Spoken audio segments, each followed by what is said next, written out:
Greetings gastronauts, this is KeefCooks, I'm Keef, and it's Christmas! Yay! Well, it's not Christmas yet, but it will be soon, so I'm going to show you how to do the traditional British roast turkey dinner with all the trimmings.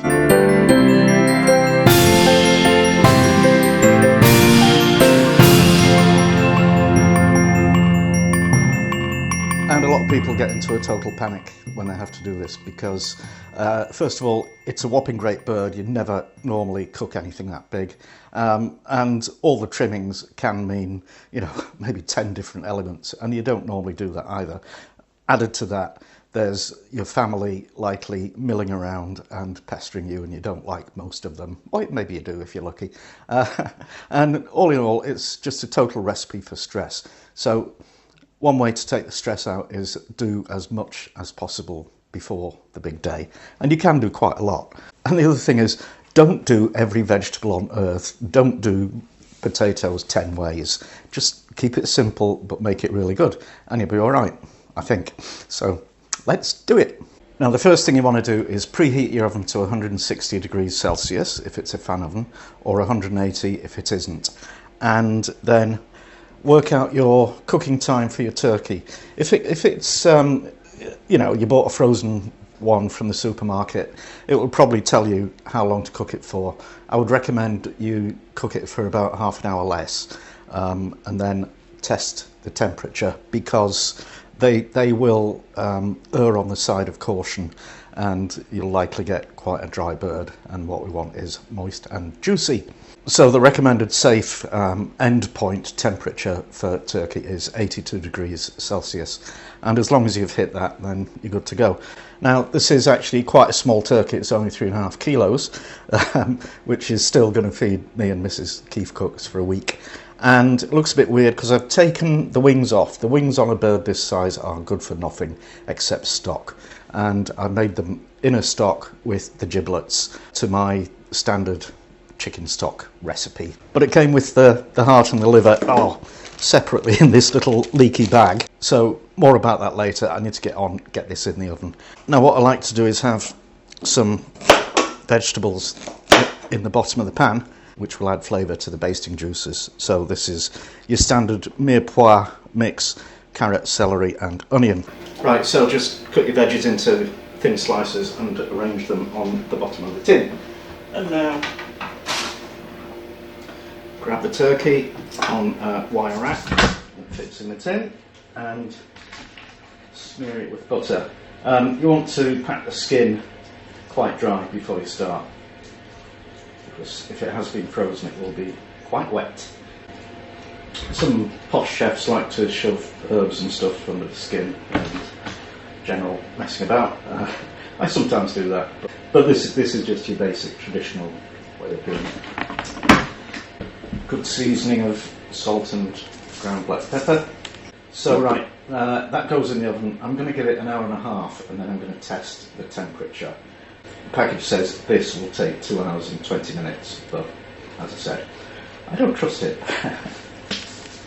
So I said I was doing roast turkey with all the trimmings, and what that means is roast turkey, bread sauce, sausage meat, stuffing, and roast potato, and 3 different vegetables. Again, 1 or 2 would have been fine, but in fact there's 2 vegetables you've got to have with your Christmas dinner, even if you hate them and you never have them the rest of the year, and that's Brussels sprouts and parsnips.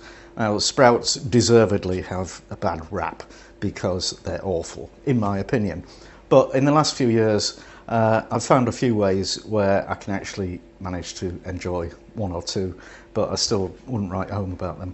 Parsnips, on the other hand, I love. So I think the problem with sprouts is traditionally you boil them, and that's where it all goes wrong. It's better if you roast them or saute them, and then they're actually, they're not going to be overcooked and mushy. They're going to be actually nice. The parsnips, you parboil and roast them, and the carrots I'm going to boil and then reduce in a sort of honey glaze. And of course there'll be a wonderful gravy to go with all this, and there'll be pigs in blankets, which is pork chipolata sausages wrapped in bacon. All good stuff. I'm hungry. So first thing I'm going to do is make the bread sauce. So I've got 500 ml of milk, I've got about 125 grams of white breadcrumbs. That's made from 4 or 5 slices of white bread. Yum. 6 cloves, 6 peppercorns, 2 bay leaves, 1 or 2 garlic cloves, that's a really big one, and a teaspoon of thyme, or 3 sprigs of fresh thyme. And at the end, 3 or 4 tablespoons of double cream and a pinch of nutmeg. We don't need those yet. So what we want to do is get this cooking. And yeah, I forgot something. You want onion, a medium to large onion. Happens I've got 3 teeny ones. And just cut those quite coarsely, because we're just going to infuse these into the milk. They won't end up in the finished sauce, but their flavour will. And just smash the garlic. Right, now we start cooking. So I've got the milk, the onion, the garlic, the herbs, and these just want to simmer for about 20 minutes. But we don't put the breadcrumbs in just yet. That comes later. So we're about half an hour in with the turkey, and I've just checked it. It was going a bit fast. It was browning already, and so I've turned the heat down to 140 degrees Celsius, and also gave it a quick baste with all the juices that have come off. Now, the stuffing ingredients, I've got 150 grams of brown breadcrumbs, 400 grams of minced pork, a bunch of sage leaves, a knob of butter, the heart and liver from the turkey, completely optional, and 4 little onions, 1 or 2 medium ones. So what we need to do is finely chop those and the sage leaves. Peel them as well. Okay, back to the bread sauce. The milk mixture has been infusing for 20 odd minutes, so that's convenient. So I'll just strain it off. Melt some butter. We're going to saute the onions until they're just soft and a little bit golden. Right, those are looking lovely. So I'll pop them in a bowl and leave them to cool down completely before we assemble the stuffing. Yeah, sure. Technology. Right. Now we can finish off the bread sauce. So there's the infused milk, and that's a load of garbage, and that's a bit of a mess. Great thing with infusion hobs, the top surface doesn't actually get hot. It gets a tiny bit warm, but not hot. The pans, on the other hand, will burn you if you touch them, so don't. Right, now we need to heat this up. See that? See what I did there? Just touch the pan with my finger. What an idiot. So we're just heating this up, and we'll throw in the white breadcrumbs. Give them a stir, and they'll make it really thick and lovely. So let those simmer for about 4 or 5 minutes, and then your sauce is almost ready. And you can make this ahead of time, a few days actually, and just reheat it when you're ready for it. And if I hadn't been so busy building a gingerbread house, that's what I would have done. Now this is actually a bit thicker and gloopier than I like it, so I'm going to add a bit more milk just to thin it a bit. Let's have a taste. Okay, needs salt. Well, now I can make up the stuffing mix. So I'm getting my sage leaves and I'm rolling them into like a cigar. I just chop them. Also chopped up the heart and liver, breadcrumbs, pork. If you don't want to use minced pork, or if you have a favourite sausage from your butcher or something, you can use those. Use sausages and just rip them open, get the stuff out the insides, which may or may not be meat. Just mix this lot together, and the onions, and well, just mixy. Now this isn't quite ready. This can sit in the fridge until you need it, because the final stage is to stir in some boiling water and a bit more butter, and then form it into balls or a loaf or whatever. I never put stuffing inside a bird because it messes up the cooking time and it's all a bit dodgy. Right, I just checked the turkey, and after, what, an hour and a half, a bit over, instead of 2 hours and 20 minutes, it is cooked. And I'm glad I ignored the manufacturer's timings, because that would have been a sensationally bad turkey, I think. So now I'm really up against it, so I've got to get the roasties on, because these need to parboil for about 10 minutes and then roast for about half an hour in a very hot oven. So, panic. Right, let's get the boyd out of the oven. Oh dear. And, oh yeah, so I'm just going to loosely wrap that in the foil and let that sit on the side until we're ready for it. Right, when you've got the turkey out, you want to whack the oven up to, well, I've got it on 210 degrees because it's a fan oven, Celsius degrees, the real ones, 230 if it isn't. Basically very, very hot. And this is a load of goose fat, don't know what's happened to it, on a tray. I'm going to put this in the oven to melt up. And I've got my parboiled spuds for roasting, so I'll just drain those off and just twizzle them about in the colander to rough up the surface. So now we need to do the parsnips. I've got the water that I cooked the potatoes in coming back to the boil. I've topped and tailed this parsnip, peeling it. Parsnips tend to taper a lot towards the end of them, and you know, if you keep that on, it's not good. It just burns when you roast it. So keep the chunks fairly substantial. So they need parboiling for 5 minutes, and then in with the roast potatoes for 20 minutes maybe. Okay, the snips have had their 5-minute parboil,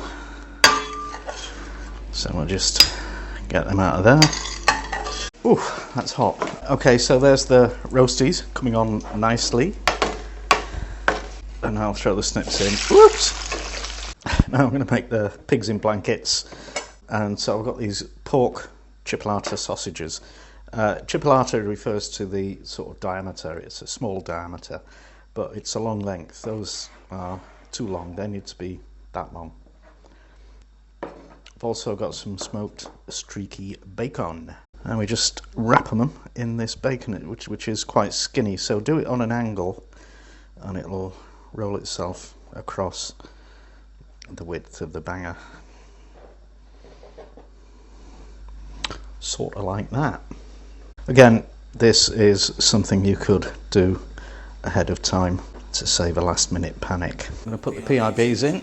So now I'm going to make the stuffing, or kind of assemble the stuffing. I'm just forming balls and I'm sticking them in these little bun trays, and we'll throw those in, and they'll probably take about half an hour to be properly cooked. Right, just the last few things to do. Need to make the gravy, so I want a big slug of butter, and then add, well, this is the drippings from the turkey, and this wibbly wobbly is the giblet stock that I forgot to record this morning when I made it. You see recipes where chefs are making gravy and they say, you just stir a bit of flour into the pan juices and that will give you like a thimble full of gravy, and that's nowhere near enough. So we just turn up the heat and let that simmer and thicken. I've got some water boiling, and I'm just going to pop in the mini carrots and they need to cook for about 5 minutes. And the sprouts, I've taken out the grubby old outside leaves, and I'm just going to cut them in half. Now for the sprouts, I want a little bit of lemon peel. This ropey looking lemon is, well, it's lovely inside, but I nicked the zest yesterday to make my mincemeat with. However, we've got a bit of pith, so we'll take the pith. Right, the carrots have had their 5 minutes and I've drained off most of the water. Now I'm gonna just dribble in a bit of honey, and I've got it on low heat, and I'm just gonna keep stirring these until all the liquid has gone. Okay, that'll do. And now finally the sprouts. So some oil in the pan, and just add the sprouts and the bits of lemon. I want to be on kind of medium heat for this, and just let them caramelize, which will maybe take 5 minutes. There we go, nice fresh looking green bits and caramelized dark bits. That'll be lovely. Those are sprouts I can eat. Right, here we go. It's Christmas, here's me dinner. Yeah, so the turkey isn't at its best actually, because of all the messing about with the temperatures and the filming and the waiting around. Sorry about that. So, turkey, stuffing, a couple of these, pigs in blankets, and some roast potatoes, and some honey-glazed carrots, and just a few sprouts, and some parsnips. So there you go, all your bits, all your trimmings, and you don't actually need to crowd the plate unless you're a totally greedy person. And some bread sauce, which is set a bit solid, and of course gravy. Yeah, okay. Very good, thank you. Merry Christmas. And that's that. I hope you enjoyed it. Now please share it with all your friends on social media. Subscribe to KeefCooks if you haven't already done so. And join the conversation. I love to see people's comments and respond to them. But I don't respond well to abuse and trolling, so don't do that. Thanks for watching, and see you next time.